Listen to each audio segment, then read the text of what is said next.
Blessed day, everyone.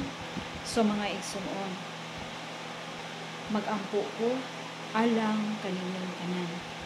Ang mga pagampo mga igsuon gikan sa iyang sugdoon mga igsuon, iya kani panalanginan pinaagi sa paggamit sa iyang pangalan sa Numbers chapter 6 verse 27. Usa mga igsuon, unsay giingon sa pagampo, tuhuan nimo, dili ka magduha-duha, kay kung magduha-duha ka, sama ka sa balod nga gikusok-kusok sa hangin mga igsuon. Ug ang nagduha-duha, ayaw na lang ipadahom nga madawat kini niya ang iyang gipangayo. Santiago or James chapter 1 verse 6 paingon sa 7. So mga igsuon, kung dituo ka mga igsuon, mag-ampo ka alang sa imong kaayuhan mga igsuon. Ug ang second, in Jesus name. Thank you Jesus. Yes, Father God in heaven, in Jesus' name. Holy, Holy, Holy Spirit, fill us, Holy Spirit. Ako ang imong sulugoon, Holy Spirit.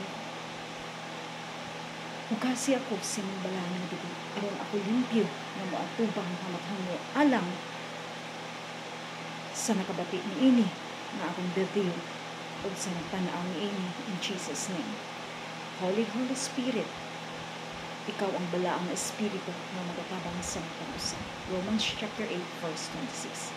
Busa, Holy Spirit, nasayod ako ana ka sa pag-usa karon, na nagatanaw karon. Busa ako mohangyo ang mapausanon kanimo amahan.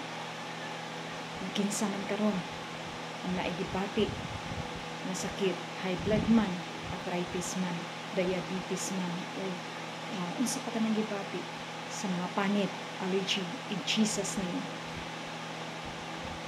Ako maghangyo ang pagsanon diha kanimo. Ikaw ang balang espiritu na magahikap sa tanan gikan sa ulo o sa tanan tibok lawas.